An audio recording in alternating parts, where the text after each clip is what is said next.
Nah, sekarang kita mau ngobrol-ngobrol nih sama Donna, sama Neri. Yang tadi udah nonton di episode sebelumnya, ini kita lagi ada di salah satu karya Studio Design yang lagi open house pas lagi acara Bintaro Design District. Nah, karena kebetulan proyeknya ada di Bintaro dan kita datang sehari sebelum mereka open house. Nah, di balik cerita soal rumah ini, itu sangat menarik sih dan teman-teman wajib nonton di episode sebelumnya. Nah, kita juga sebetulnya tadi belum sempat ke sini ya. Ini adalah area belakang ya. Jadi kayaknya area belakang ini extension dari rumah ini dan tadi cerita dari awal katanya ini berkontur. Nah, baru kerasa nih ya konturnya di sini ya.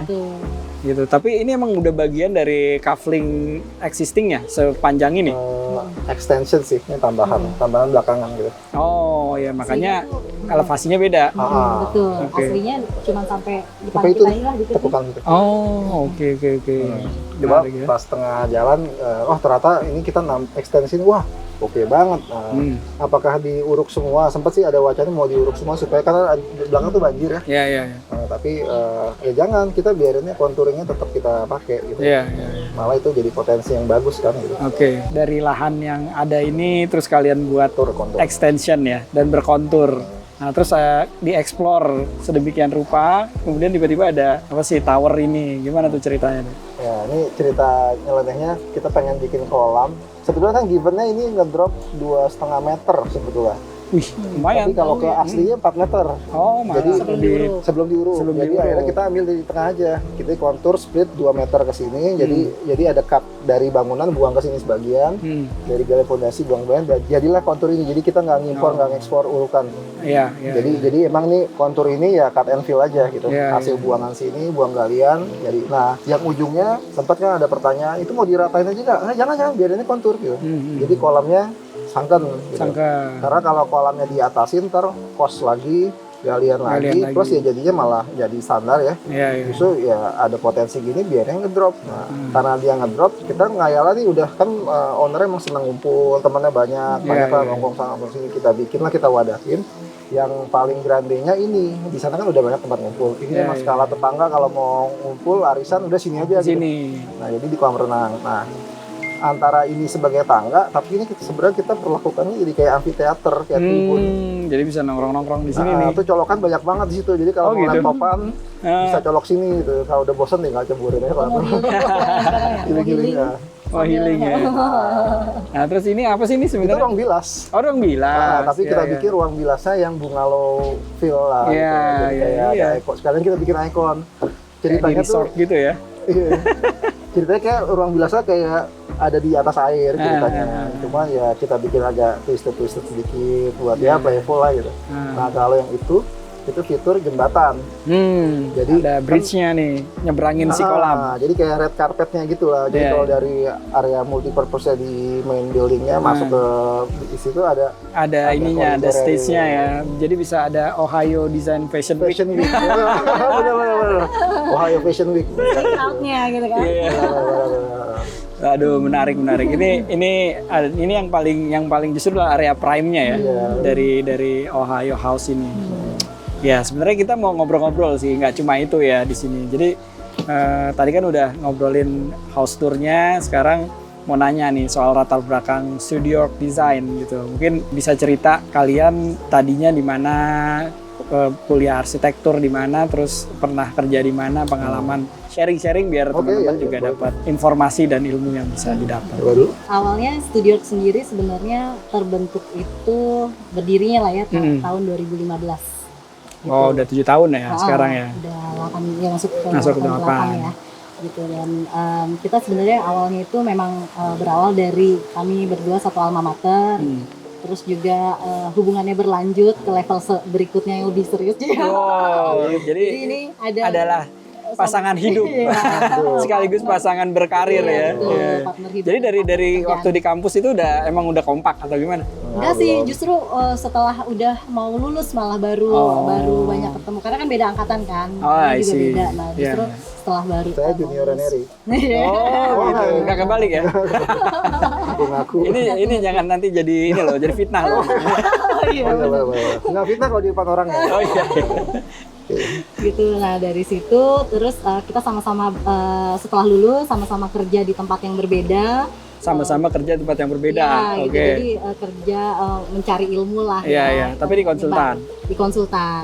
Kalau saya pribadi pernah di konsultan arsitektur, terus juga Di mana tuh? Di J Verias Tama. Oh, di Jawa. Lalu pernah juga ke Design and Build, namanya Centric Design and Build. Oke. Di situ saya sebenarnya di hire sebagai arsitek, tapi ternyata pas project berjalan dapat kesempatan juga untuk megang project interior. Jadi interior. makanya ceritanya kenapa studio juga bisa nyebur ke interior. Itu juga karena ada latar belakang itu. Baru setelah dari situ saya pindah ke Hadi Prana. Sempat di Hadi Prana juga. Dari Hadi Prana barulah membentuk studio.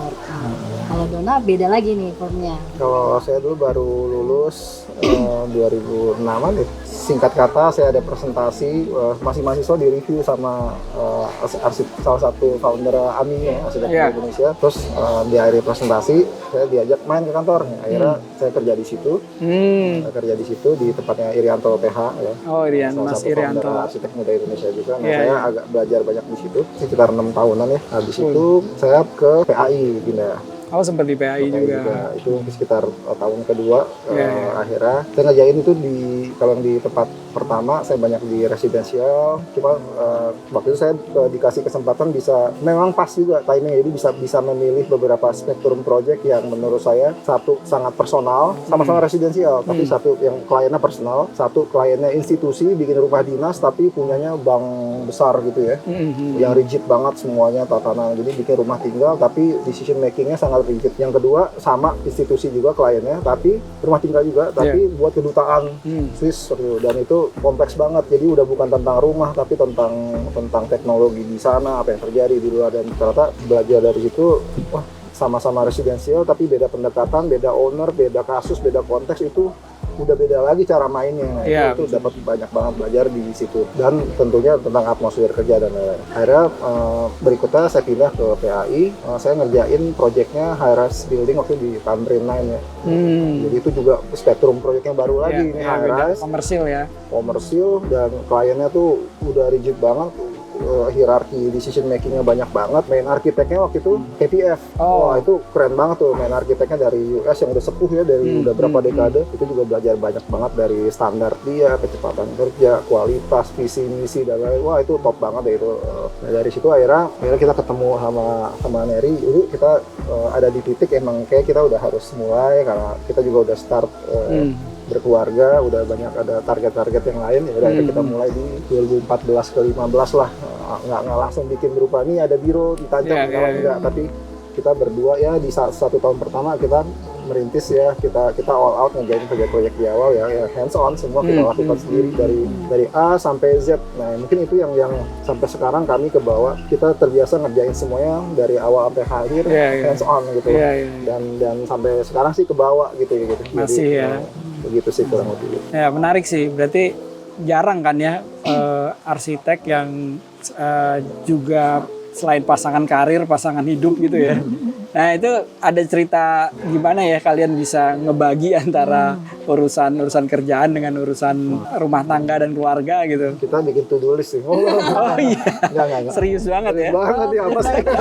Enggak. Tapi ini sih ya bergeraknya sih ya organik aja gitu. Kita awal-awal ya namanya baru mulai gitu ya, semuanya kita kerjain bareng gitu. Ya walaupun dalam saat pengerjaan tentunya pas tahun-tahun pertama mungkin sampai tahun kedua dan ketiga itu kita masih belum dapat formula yang pas, jadi kadang-kadang ada friksi-friksi juga gitu kan, beda pemikiran. Dulu kita kerja di mana, gayanya gimana gitu, itu kan juga nyatuinnya juga ternyata ada seru keseruannya tersendiri lah. Sebelum tidur nggak ngomongin proyek kan?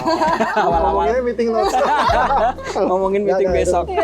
Tapi nggak pernah kejadian gitu sih. Kami juga sering ditanya kayak gitu juga. Ini kerjaan enggak ya?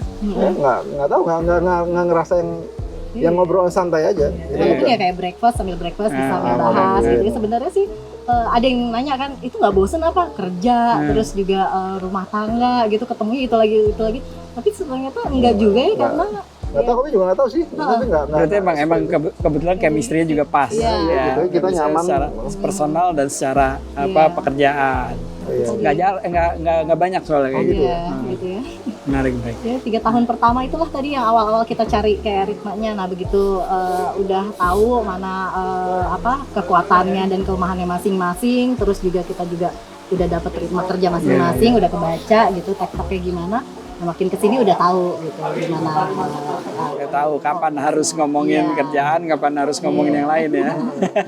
Oke, menarik. Ini jarang nih kita dapat cerita kayak gini nih. Mungkin teman-teman ada yang mengalami seperti itu atau yang mau mengalami ya. Ini salah satu yang bisa dibilang berhasil ya sejauh ini. Nah, mungkin ini pertanyaan terakhir ya, supaya nggak panjang-panjang.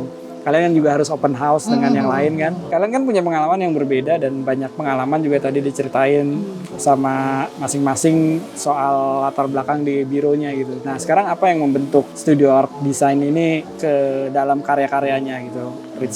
Prinsip-prinsip apa yang dipakai, terus vision apa kalian ke depan untuk berperan atau untuk berkontribusi di dalam karir kalian? Kebetulan juga waktu kita bekerja di tempat orang lain gitu ya, sempat ngerasain yang versi yang skopnya kecil gitu ya, maksudnya kekeluargaan gitu, terus juga pernah juga yang di korporasi yang cukup besar gitu, jadi orangnya berapa ratus gitu kan.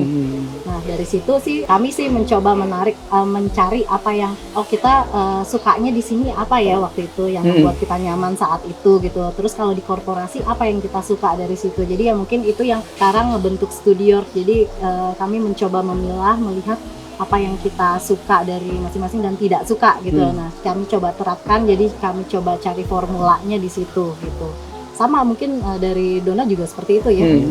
Kayak di waktu Mas Irianto kan seperti kekeluargaan gitu, terus di PAD di korporasi gitu. Nah jadi kalau sosoknya Studio Art ini akan kayak gimana? Maksudnya akan jadi sebuah biro yang mungkin butik atau someday akan...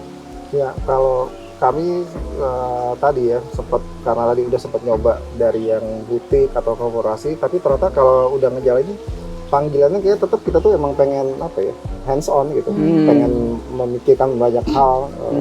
Biarpun kadang udahlah, tapi ternyata kayak nggak bisa deh. Nggak tega, harus tetap aja. Jadi bawaannya tuh dari akhirnya tiap project tuh ujung-ujungnya harus dipikirin banyak gitu. Padahal sebenarnya pengen udahlah ini kayak udah cukup. Tapi kayaknya jadi ngeliat kita refleksi juga kayaknya emang kita lebih panggilannya ke sana ya gitu. Ya memang sih itu pasti ada tantangannya ya. Tapi kayak makin kesini kami makin ngerasa emang kita arahnya ke sana. Tapi sistem kami sih juga memang terus kita improve terus. Kita belum sampai di titik udah ini kita begini enggak sih. Kita mau sangat haus untuk dikembangkan terus bagaimana sistem yang paling pas. Apalagi kan ini zamannya juga, apalagi anginnya udah belok-belok kita kemana-mana pasti kita juga harus adaptif juga. Nah itu yang makanya kami seneng banget kalau ada sesi sharing-sharing, ngobrol-ngobrol tuh juga. Oh si A begini, si B begini. Nah itu tuh selalu ya. Kalau kemana-mana selalu ngelihat Dona, Neri ini nih pasti nih. Jadi kayak gitu kan. Audiens yang selalu appreciate sama karya-karya. Nah sekarang kalian udah studionya udah sebesar apa sih? Sekarang ada berapa tim di dalam? Sekarang sih ada 200-an ya.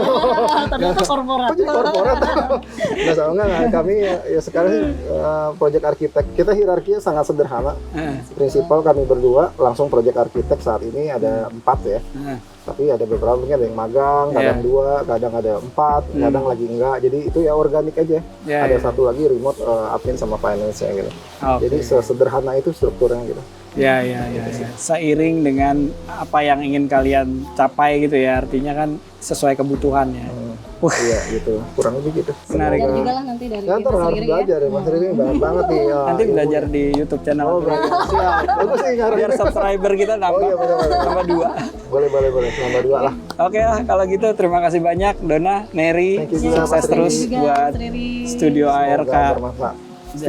Studio Design. Dan ditunggu karya-karyanya lagi, ditunggu kontribusi karya-karyanya yang lebih banyak mengedukasi dan bermanfaat buat orang-orang. Dan mudah-mudahan video ini juga bermanfaat buat teman-teman juga. Oke, kalau gitu terima kasih. Jangan lupa like, subscribe, dan komen. Bye-bye.